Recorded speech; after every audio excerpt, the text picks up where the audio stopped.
Suicide squad isekai, DC का नया anime धमाका, सब कुछ जो आपको इसके बारे में जानना चाहिए। दोस्तों, वेस्टर्न एंटरटेनमेंट की दुनिया के लिए जापानीज एनीमे के अनोखे स्टाइल और एक्शन के साथ मिलकर काम करना बहुत मुश्किल होता है, लेकिन ऐसा होने पर रिजल्ट बहुत ही बेहतरीन हो सकता है और यही उम्मीद की जा रही है सुसाइड स्क्वाड इसेकाई से, जो कि ईस्टर्न और वेस्टर्न एनीमे का एक कॉम्बिनेशन होगा। पहले के डीसी एनीमे फिल्म से अगर एक चैप्टर को याद करें जिसमें बैटमैन और उसकी रोग्स गैलरी के कई मेंबर्स को समय के थ्रू फ्यूडल जापान के एग्जैजरेटेड वर्जन में भेज दिया गया था। सुसाइड स्क्वाड इसेकाई के ट्रेलर में पहले ही पिग मॉन्स्टर को दिखाया गया है, जिससे फैंस को आइडिया हो गया है कि ये सीरीज कैसी होने वाली है। जिन्हें नहीं पता उन्हें हम लोग ये बताना चाहेंगे कि इसेकाई एनीमे और मांगा का एक जॉनरा है जो असल दुनिया के कैरेक्टर्स को दूसरी दुनिया में ले जाता है।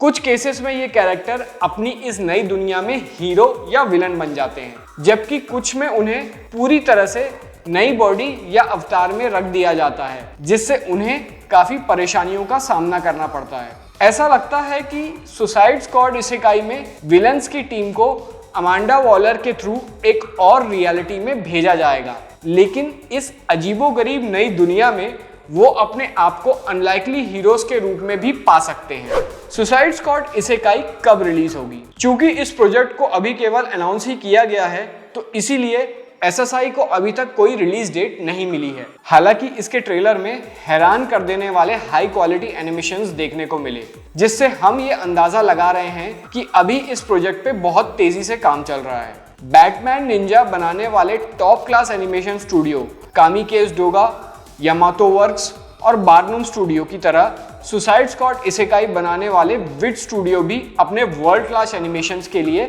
जाने जाते हैं। हालांकि ये प्रोजेक्ट एक दुधारी तलवार भी साबित हो सकता है, क्योंकि इस तरीके के हाई क्वालिटी एनिमेशंस को बनाने में बहुत ज़्यादा टाइम लगता है, जिससे पूरा प्रोजेक्ट बहुत ज़्यादा डिले हो सकता है। उदाहरण के तौर पे विट स्टूडियो ने famous anime attack on Titan के पहले 3 सीजन्स को खुद बनाया था, लेकिन सीजन 4 के लिए उन्हें ये काम मापा स्टूडियो को हैंडओवर करना पड़ा, क्योंकि इसमें बहुत ज़्यादा टाइम लग रहा था।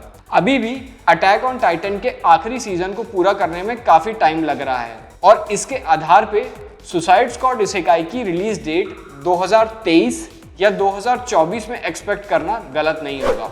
जहां तक बात सुसाइड स्क्वाड इसेकाई की प्लॉट की है, तो इसके बहुत ज़्यादा डिटेल्स अभी बाहर नहीं आए हैं। इसकी ऑफिशियल वेबसाइट पे केवल 2 डिस्क्रिप्शंस हैं, जिसको रफली ट्रांसलेट किया गया है ताकि जापान के बाहर के फैंस को एक आइडिया मिल सके कि वो इस एनीमे सीरीज में क्या एक्सपेक्ट कर सकते हैं। पहले डिस्क्रिप्शन में आप पढ़ेंगे सबसे खतरनाक विलन्स का डेडली पागलपन इसेकाई में, सबसे डेंजरस और अजीबोगरीब फैंटेसी शुरू। वेबसाइट के दूसरे डिस्क्रिप्शन में आप पढ़ेंगे डीसी का हार्ले क्विन और द जोकर इसेकाई में। सुसाइड स्क्वाड इसेकाई के स्टेज पर धूम मचा रही है जापान से एक नई ओरिजिनल एनिमेशन। सबसे क्रेजी दुनिया क्रिएटर्स की सबसे मजबूत लाइनअप के साथ एक एपिक और वॉयलेंट कल्पना में टकराती है। हालांकि ये दोनों डिस्क्रिप्शंस फैंस को कुछ बहुत खास जानकारी नहीं देते, लेकिन इस सीरीज का नाम सुसाइड स्क्वाड इसेकाई होने से ये तो समझ में आ जाता है कि द जोकर और हार्ले क्विन के अलावा और भी कुछ विलन्स इस फैंटेसी वर्ल्ड में भेजे जाएंगे। क्या ये विलन्स इन दोनों के साथ किसी मिशन पर होंगे या उन्हें अमांडा वॉलर के थ्रू दोनों को वापस लाने के लिए भेजा जाएगा? ये तो पूरी सीरीज देखने के बाद ही पता चल पाएगा। इसके अलावा किलर क्रॉक जैसे दिखने वाले एक कैरेक्टर की छोटी सी झलक से पता चला कि वो भी इस फिल्म में हो सकता है। ट्रेलर से पता चला कि सुसाइड स्क्वाड इसेकाई पर विट स्टूडियो काम कर रहा है। पहले ही टीजर में हमने बहुत हाई क्वालिटी एनिमेशंस देखे हैं, जिसके लिए ये स्टूडियो जाना जाता है। इसके पहले भी हमने उनके सबसे फेमस काम अटैक ऑन टाइटन्स को देखा है, लेकिन विट स्टूडियो के लिए सुसाइड स्क्वाड इसेकाई के कंपैरिजन में ये काम आइसबर्ग के एक टिप के जैसा था। इन्होंने स्पाई एक्स फैमिली को लाइफ देने के लिए स्टूडियो क्लोवर के साथ भी काम किया है। विनलैंड सागा के पहले 2 सीजन्स को अडॉप्ट भी किया है और साथ में Ranking of Kings, The Ancient Magus Bride और Seraph of End Vampire Reign में भी शानदार काम किया है।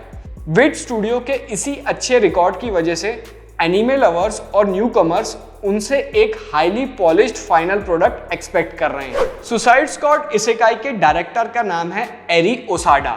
शायद डीसी फैंस के लिए ओसाडा जाना पहचाना नाम ना हो, लेकिन अगर उनका पास्ट वर्क एक्सपीरियंस को देखें तो व्यूअर्स को ज़्यादा चिंता करने की कोई ज़रूरत नहीं है। ओसाडा इस इंडस्ट्री में साल 2008 से काम कर रहे हैं और कई अच्छी एनीमे फिल्म्स और टेलीविजन सीरीज से जुड़े रहे हैं। Famous film Pokemon Zoroark Master of Illusions में उन्होंने की एनिमेशंस पे काम किया था। एक दूसरी फिल्म सुपरनैचुरल द एनिमेशन में उन्होंने की एनिमेशंस के साथ साथ कैरेक्टर डिज़ाइनर के तौर पे काम किया था। इसके अलावा ओसाडा ने Blade and Soul, Blast of Tempest, Ensemble Stars और द फेट ऑफ अराड जैसी कई एनीमे सीरीज में अपने काम से फैंस को बहुत इम्प्रेस किया है। सुसाइड स्क्वाड इसेकाई का स्क्रीन प्ले तापी नागात्सुकी और इजी ओमेहारा ने लिखा है। Light novel series RE0 starting life in another world के क्रिएटर के रूप में नागात्सुकी बहुत फेमस हैं। वहीं इजी ओमेहारा ने भी उनके साथ 2 नॉवल सीरीज में काम किया है, जिसमें उन्हें नागात्सुकी के साथ को प्रोड्यूसर के रूप में क्रेडिट दिया गया है। इसके अलावा पास्ट में उन्होंने कई बड़ी फ्रेंचाइजीज के साथ काम किया है, जैसे स्टार फॉक्स, एप्पल सीड और हैलो। फैंस को बड़ी ही बेसब्री से सुसाइड स्क्वाड इसेकाई के आने का इंतजार है और इस सीरीज से काफी ज्यादा हाई एक्सपेक्टेशंस हैं। अगर आप भी इस अपकमिंग एनीमे सीरीज से जुड़ी कोई बात हमसे शेयर करना चाहते हैं तो वीडियो के कमेंट सेक्शन में आप हमें कमेंट करके बता सकते हैं। अगर आपको हमारा ये वीडियो पसंद आया हो तो वीडियो को लाइक करिए, हमारे चैनल को सब्सक्राइब करिए और बेल आइकन को ज़रूर प्रेस करिए, जिससे आपको मिलते रहेंगे हमारे चैनल पे अपलोड होने वाले वीडियोस की लेटेस्ट अपडेट्स। अब मिलते हैं अगले वीडियो में, तब तक के लिए खुश रहिए और सेफ रहिए।